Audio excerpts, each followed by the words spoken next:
Welcome back to सियासी शतरंज। अब गुफ्तगू को आगे बढ़ाते हैं। खोसा साहब, अब ये जो सूरत हाल पैदा हुई है, इलेक्शन में अब महीने से कम वक्त बचा है, आपकी नज़र में अब वोटर को क्या सोचना चाहिए? वोटर तो सर एक आम पाकिस्तानी यही सोच रहा होगा कि यार किसी ऐसी जमात को वोट दूं, किसी ऐसे शख्स को वोट दूं जो इस निज़ाम में अदल को तो बेहतर करे, जो ऐसे जजेस तो रखे जो आपस में लड़ते ना हो और इंसाफ फराम करना उनकी अव्वलीन तरजीह हो। तो किसको वोट देगा वो? कोई जमात ऐसी है? हाँ, वोटर की बात करें, यहाँ पे तो वोट लेने वालों की भी मत मारी गई है और अक्रॉस द बोर्ड मैं ये बात कर रहा हूँ।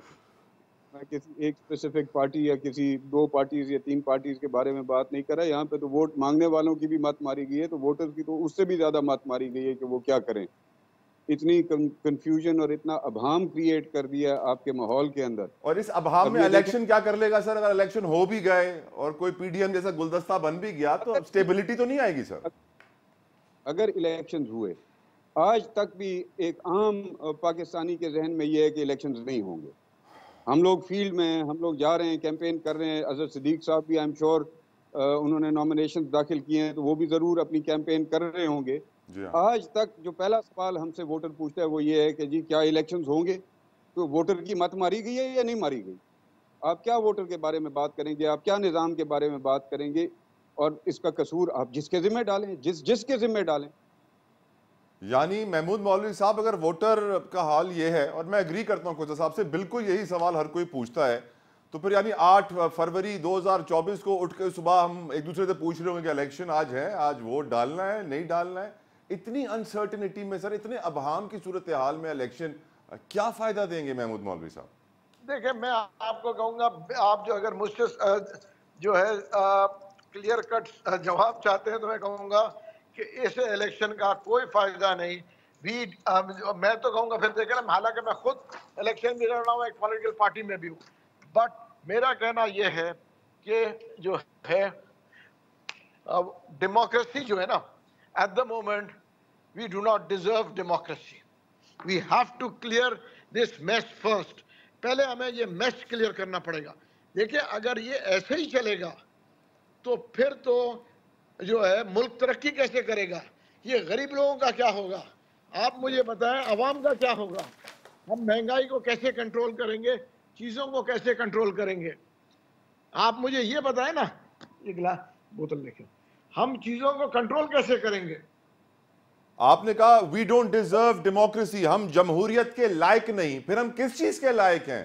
देखिए, we have to have a very good dictator and to clean up the whole system.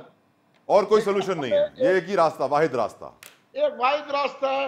एक अच्छा डिक्टेटर आवे, चाहे अक्रॉस द बोर्ड। तो सर मौजूदा हालात तो बिल्कुल मेरे ख्याल से ऐसे हैं कि अब आ जाना चाहिए डिक्टेटर को, नहीं? I would say 100% I agree. एक डिक्टेटर आना चाहिए जो कि चीजों को बिल्कुल क्लियर कर दे। तो सर आपको तो अपने मंशूर में डालना चाहिए कि हम डिक्टेटर को लेकर आएंगे। देखिए, प्रॉब्लम ये ना कि मेरे मंशूर में हम कैसे कोई भी पार्टी नहीं डाल सकती ना। कोई भी आप पार्टी नहीं डाल देखें, जो छोटे छोटे, अब हम इस्लाम की अगर बात करें, सारे इस्लामिक ममालिक में डेमोक्रेसी कौन से इस्लामिक ममालिक में है? मोनार्की, मोनार्की, बादशाहत, बादशाह, डिक्टेटरशिप, एक ही चीज का नाम है ना। अजहर साहब, फिर हमें डिक्टेटरशिप की तैयारी करनी चाहिए सर? मेरी एक बात सुनिएगा, इस मुल्क में 70 सालों में कितने साल डिक्टेटरशिप रही है? 35-40 क्या सर। जनरल चावला का दौर भूल गए हम? क्या बाकी डिक्टेटर का दौर भूल गए हम? मुल्क टूटा सर। इस मुल्क में अभी डिक्टेटरशिप तो थी। मुझे बताएं ना, ये 17 महीनों में मार्शल की जगह पार्शल था यहाँ पर। और क्या चाहते हैं आप? यानी इस मुल्क में जो है ना, और जहां तक बात मोनार्की की बात है, पाकिस्तान में जमहूरियत कभी रही है? या तो डिक्टेटरशिप रही है या पीछे कोई ना कोई बैठा रहा है, जो सच बात है। यानी आज बैठ के, यानी आप अंदाजा लगाए ना, फिर तहरीके इस्तेकाम पार्टी तो नजर आ गई ना कि किन की पार्टी है। उन्होंने आपका एजेंडा दे दिया, आपको डिक्टेटरशिप का एजेंडा दे दिया कि इस मुल्क को डिक्टेटरशिप भी बचा सकती है। वो भाई इतने साल जनरल जियाउल हक नहीं बचा सका। जनरल अपना अयूब के दौर में ठीक है, बड़ी तरक्की हुई, मुशर्रफ में बड़ी तरक्की हुई, लेकिन क्या अल्टीमेटली क्या नतीजा निकला? सवाल तो ये है कि नतीजा क्या निकला इस मुल्क का? इस मुल्क में अब जगह डिक्टेटर के दौर में सख्त कड़ा एहतसाब हुआ। नवाज शरीफ का हुदैबिया का केस था, लेकिन जैसे डिक्टेटरशिप गई उसके बाद क्या हुआ? प्लेट में रख के सामने ले आए आप। जनरल बाजवा साहब नवाज शरीफ के बारे में क्या कहा करते थे, और एक वक्त में वो कहते हैं कि हमारे सर्वाइवर वो हैं, हमें बचाया उन्होंने है। आप अंदाजा लगाए ना, या तो ऐसा हो ना कि एक डिक्टेटर ऐसा या क्रॉस बोर्ड आया हो, उसने कहा कि कल जनरल परवेज मुशर्रफ ने भी क्या किया था, एनओर दे दिया था, आप लोगों को पता होना चाहिए। यानी ये जो बात है ना, ये कुलिया शायद फिट ना हो सके पाकिस्तान पे ये जो ये मामला है ना पाकिस्तान में। हाँ, एक निजाम है कि आपको मुनारकी जरा एक तरफ छोड़े, आपको अब सदारती निजाम की तरफ जाना है। जो सदारती निजाम ले आएंगे तो शायद अच्छी उम्मीद की जा सकती है कि ये मुल्क बेहतरी की तरफ चला जाए। लेकिन ये याद रख लीजिएगा बात कि इस मुल्क में डिक्टेटर भी नहीं कुछ कर सकता। अब आपका निजाम जहां तक जंग आलूद हो चुका है, जहां तक हर कोई करप्ट हो चुका है, आपकी जो ब्यूरोक्रेसी है वो कहाँ चली गई है, कोई आप अंदाजा तो लगा लेना। यानी आपने इस जमहूरी दौर में ये 17 महीने में 18 महीने में क्या कुछ नहीं देख लिया। हम सब लोगों के गुनाहगार, कभी दिल पे हाथ रख के बताइएगा कि ये जो कुछ होता रहा हम सपोर्ट करेंगे इस चीज को, कि जो कुछ होता रहा था वो सच मत बुलाएं आप। मैं बस मुझे अब इजाजत दे दीजिएगा, अगले सेगमेंट में शायद मैं आपके साथ ना हूं।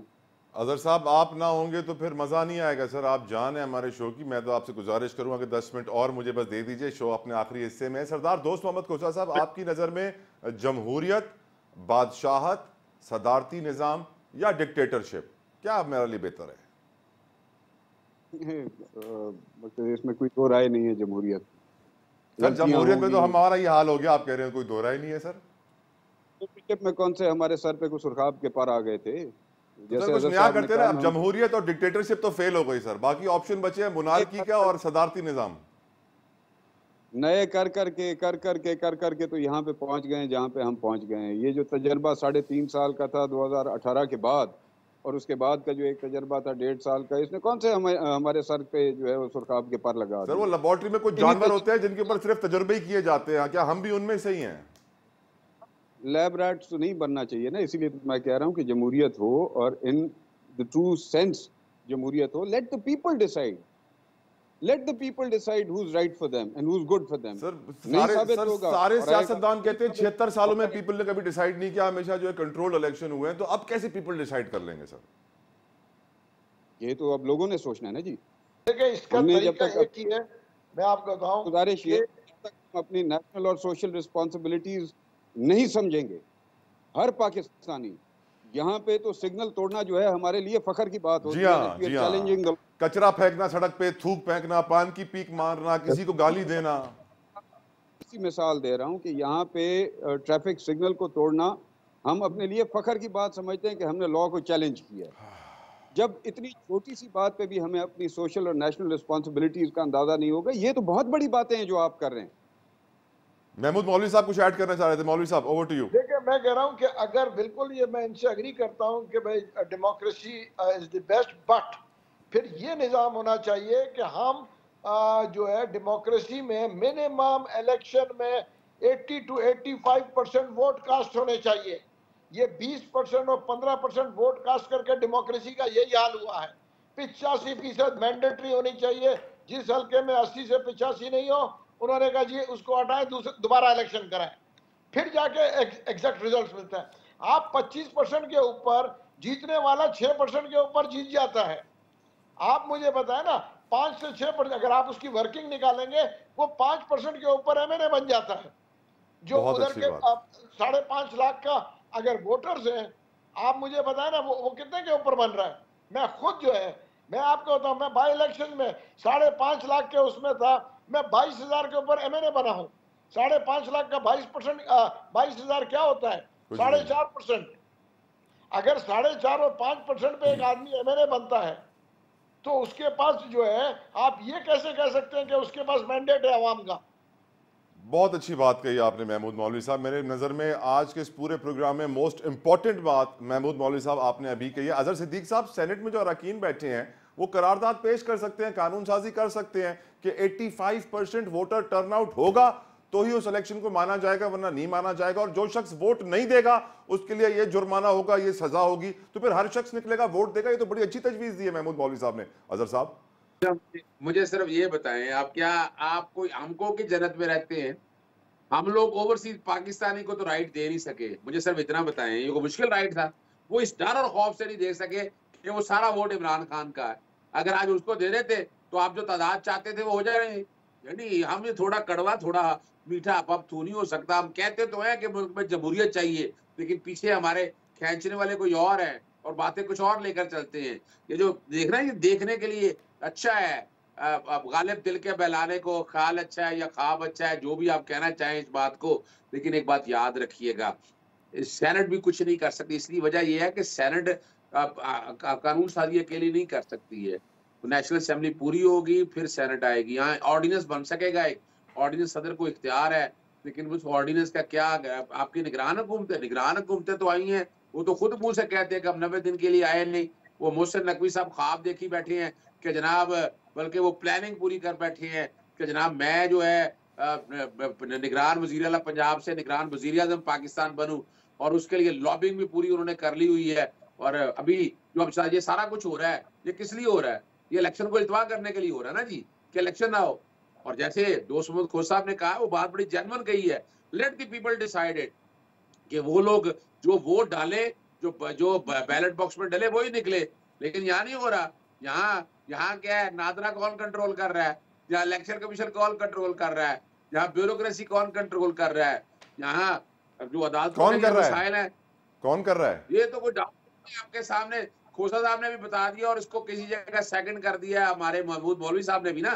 तो मुझे कहने की क्या जरूरत है, बात सिर्फ इतनी है। और आखिर में सर, वो बल्ले के मुस्तकबिल के ऊपर भी कुछ कह दीजिए सर, कल केस है बड़ा। बात याद रखिएगा, बल्ला हमारा है, मैंने आपके प्रोग्राम में कहा था, और मैंने आपको कहा था 15 जनवरी से पहले बल्ला हमारे पास होगा, और फिर इंशाल्लाह इमरान खान भी जेलों से बाहर होंगे। इमरान खान आप 9 मई में जो जिस वाकई में बड़ा शोर डाला हुआ था हमने, अब तो क्या हुआ? साइफर भी 14 दिसंबर पे चला गया सर, कैसे बाहर होंगे सर? नहीं, ना, सिर्फ 2 दिन का रिमांड मिला 9 मई में, सिर्फ 2 दिन का, जो, और उसके बाद जुडिशियल कर दी है। अब जमानत हो जाएगी। 190 मिलियन पाउंड का या अलकादर का या तोशा खाना, वो केस ही कोई नहीं है, सब फ्रॉड फ्रेब, वो धोखाधड़ी है। और वो भी पता है आपको, चेयरमैन नैब कौन है इस वक्त, प्रोसिक्यूटर जनरल नैब कौन है। अब ये निजाम इतना बादशाह नंगा हो चुका है बुरी तरह से, अब लोग नहीं यकीन करते इन चीजों को। और अब खौफ डर किस बात का है कि इमरान खान अब बाहर आ गया तो इलेक्शन हो जाएंगे, अगर इलेक्शन हो गए तो इनके हाथ से सारा कुछ निकल जाएगा। तकाजा इन हालात के बावजूद भी है, इलेक्शन कराएं, वक्त पे कराएं, जिसका वोट पड़े उसको आने दे, एक दफा आने दे, तो मुल्क के मुकद्दर तभी होंगे अगर आप अपने तरीके से चीजों को चलाएंगे। बैरूनी एजेंडा चलेगा, ये मुल्क आगे नहीं जा सकता। इस मुल्क को आगे ले जाने के लिए खुदारा हाथ जोड़ के गुजारिश है, अवाम जो चाहती है वो करे। आखिरी मिनट है सर मेरे प्रोग्राम का। सरदार साहब, आपकी नजर में मुल्क का मुस्तकबिल इस वक्त कैसा नजर आ रहा है आपको? अल्लाह ताला खैर करे। तला खान, मैं तो सिर्फ ये कहना चाहता हूँ अजहर साहब की बात को आगे बढ़ाते हुए कि जमातों के अंदर चाहे क़यादत हो चाहे फॉलोअर्स हों, उनमें अच्छे बुरे लोग हो सकते हैं, इनमें जमातों का कसूर नहीं होता। किसी भी जमात को इलेक्शन से बाहर रखने की जो कोशिश है, मैं उसको बड़ी उसकी मजम्मत करता हूँ। नहीं होना चाहिए इस तरह। मैं तो फिर कह रहा हूँ, आप लोगों में भेजें। अगर उन्होंने अच्छे काम किए हैं वो उसका नतीजा उठाएंगे, उन्होंने बुरे काम किए वो नतीजा उठाएंगे। ये जो अमल कर रहे हैं, ये एक शफाफियत पे जो है एक आप क्वेश्चन मार्क लगा रहे हैं। जब आप इस तरह के मामलात में इंडल्ज करते हैं तो आप शफाफियत पे जो है वो क्वेश्चन मार्क लगा देते हैं। Late those people come. मैं तो हैरान होता हूँ उन लोगों पे जो बगले बजाते हैं कि जी पीटीआई जो है वो मैदान से निकल जाएगी। मेरा ताल्लुक पाकिस्तान पीपल्स पार्टी से है, लेकिन मैं ये नहीं चाहता कि कोई पॉलिटिकल पार्टी अच्छी हो बुरी हो, मकबूल हो या गैर मकबूल हो, उसको पॉलिटिकल प्रोसेस से बाहर रखने की कोशिश की जाए। महमूद मौलवी साहब, पाकिस्तान का मुस्तकबिल इस साल के इख्तिताम तक क्या देख रहे हैं? डिक्टेटरशिप? देखिए, मैं जो देख रहा हूँ ना, मुझे जो है इलेक्शंस होने के बाद भी, अगर इलेक्शंस होने के बाद ये मुल्क सही नहीं हुआ तो, और जो होना चाहिए, तो आप मुझे बताएं ऐसे इलेक्शन का फायदा ही क्या? बिल्कुल ठीक, बिल्कुल दुरुस्त फरमाया। बहुत बहुत शुक्रिया महमूद मौलवी साहब, सरदार दोस्त मोहम्मद खोसा साहब, अजहर सिद्दीक साहब। मैं आखिर में अपने व्यूअर्स को यही बताऊंगा कि निगरान हुकूमत के आज के जो बयान हैं, अगर उसी पर नजर डाली जाए तो वजीर आजम काकर साहब कहते हैं कि ये 10 हमले करेंगे, हम 1000 बार जवाब देंगे, दहशतगर्दों को रिस्पॉन्ड कर रहे हैं। और ये भी कह दिया कि दहशतगर्दों का कोई खौफ नहीं। मुर्तज़ा सोलंकी साहब, हमारे वफाकी वजीर निगरान वफाकी वजीर इत्तलात हैं, वो कहते हैं सिक्योरिटी मसाइल का इतराक है। सवाबी के अंदर पीटीआई रहनुमा शाह खालिद नामालूम अफराद की गोलियों का निशाना बन के जाँ बहक हो गए। ऐसे हालात में फ्री एंड फेयर इलेक्शन बहुत मुश्किल है। विदाउट अ डाउट अल्लाह ताला हमारे मुल्क का मुस्तकबिल बेहतर करे और free and fair transparent elections कराएं। मुझे इजाज़त दीजिए, अंटिल नेक्स्ट टाइम, अल्लाह हाफिज़।